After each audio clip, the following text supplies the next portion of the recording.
The match of the weekend, of course, Man City versus Arsenal at Arsenal. 1-0. Man like Martinelli. I had to bring out the Brazil jersey just for this. How are you feeling as a Manchester City supporter? 1-0. Back-to-back losses as well. I mean, there's lots to go through. Look, head was hot in the moment, but at the end of the day, we're winning the league. Still, that's big, you know. It's the thing though. Back-to-back losses. Yeah, I mean, last time it happened, 2018. Yep. I remember those days. Palace and then Newcastle losses, and we still won the league that year. And the same thing will happen again this year. At the end of the day, it's 2 losses. I mean, there's only one man to blame, and that's Rodri Castante Hernandez. Like this, bro. 3 games without him, 3 losses. I mean, just shows you how good he is, how important he is to the best team in the world.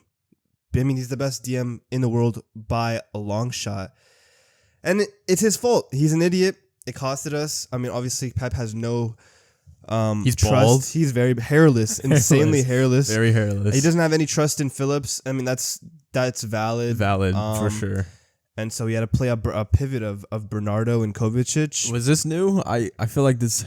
I haven't seen that before. Yeah, definitely haven't seen a pivot of Bernardo and Kovacic before today.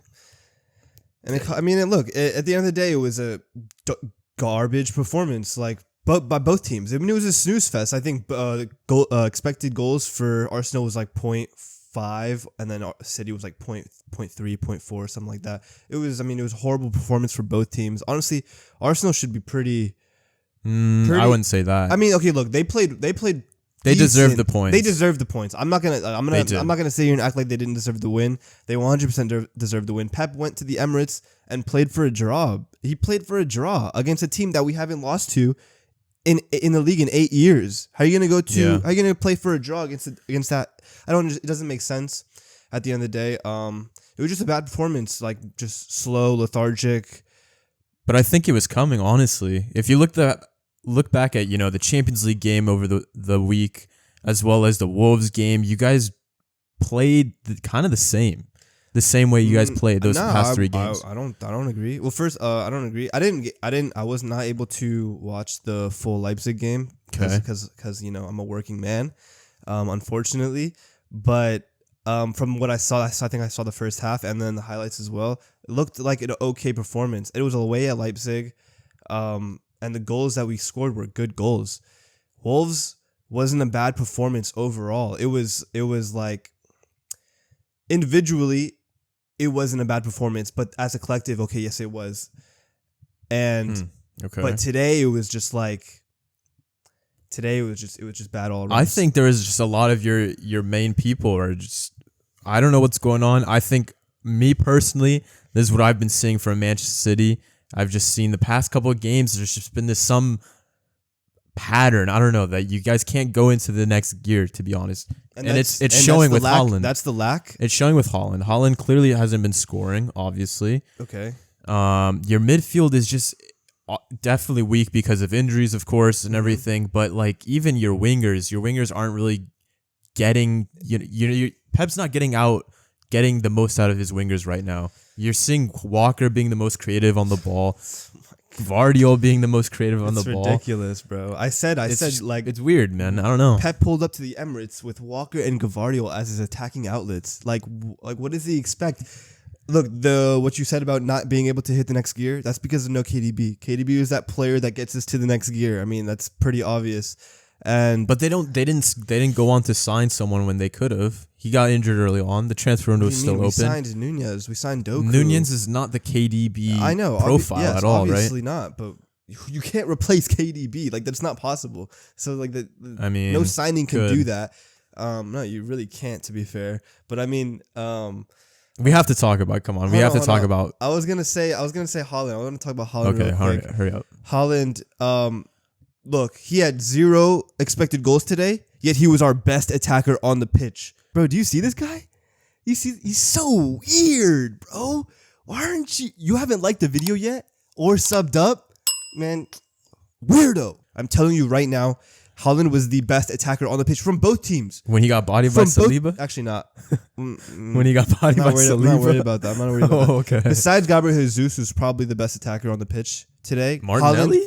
Bro, Martinelli. What? I mean, he came on, played He like, made what, a 20 world minutes? of a difference. Okay, but Haaland was actually very good throughout the game. He had good bits of hold-up play with no support whatsoever.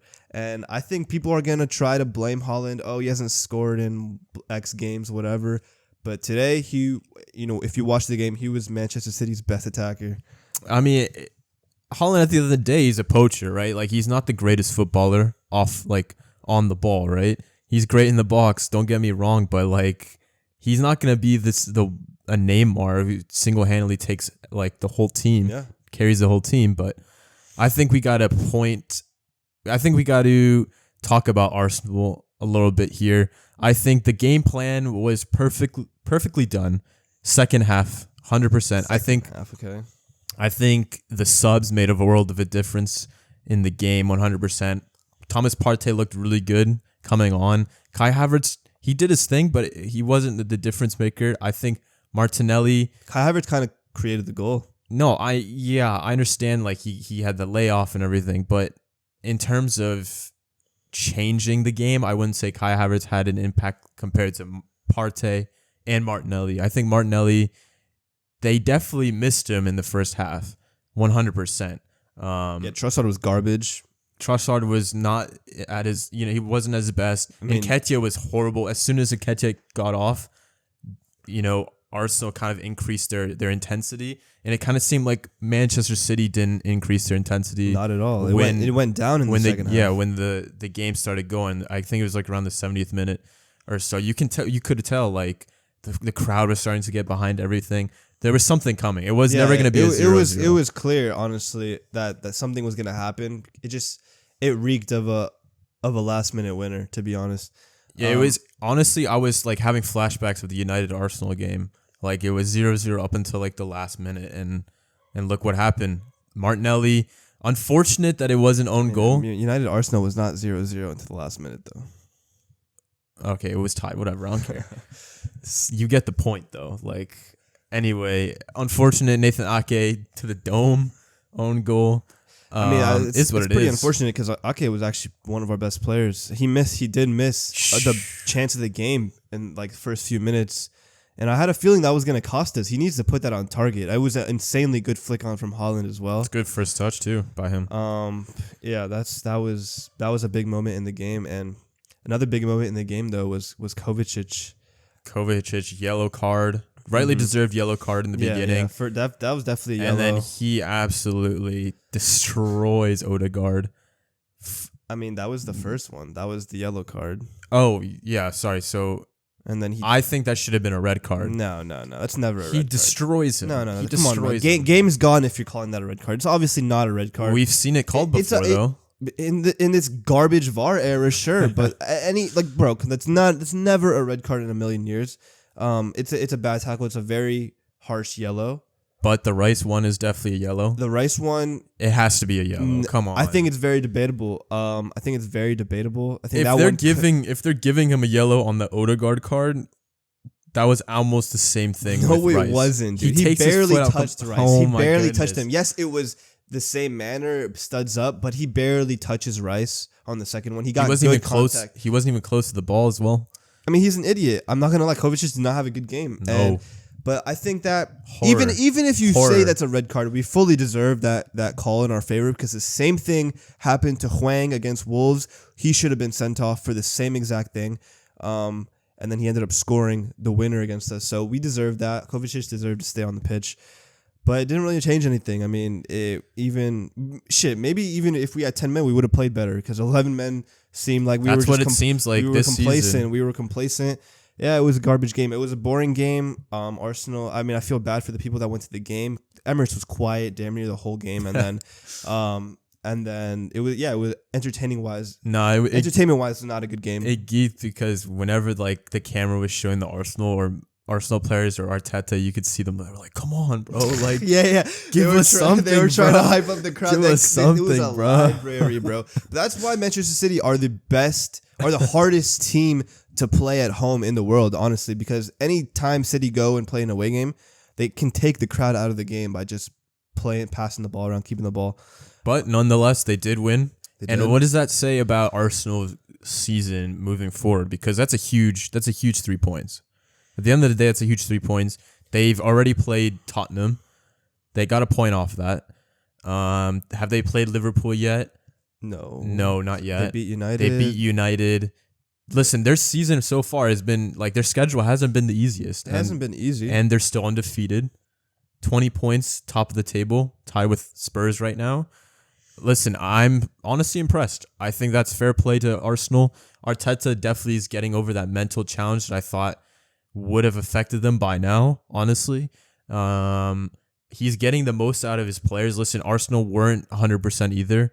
They were coming in. Saka was not there. Martinelli were coming off an injury. Same with Partey. Declan Rice had an absolute worldie of a game. He did. I mean, that's why I think he's the second best DM in the world. Like, this guy is unbelievable. I remember he made a nuts tackle like toward the end of the game. I can't remember who it was on, but I thought I know what you're talking about. I didn't think he got all ball. To be fair, I think that was a foul. I don't know, maybe, but shit, it looked like a good tackle. Yeah, I mean, look, there's not much to say, to be honest, because it was just like a pretty uneventful big game. I you know what, bro? Like, I'm gonna say it right now. Like, please, Klopp needs to do something. FSG needs to give Klopp money because I'm tired of this Arsenal City like top two. It's boring, bro. Give me City pool back again. Give me City. Klopp versus Pep was box office every single time. Arteta, man, he brings out a boring side. I don't know what it is, but fair play. Fair play to them. I mean, they take the 3 points. Shout out the Arsenal heads. They're singing they're gonna win the league already. I can already feel it.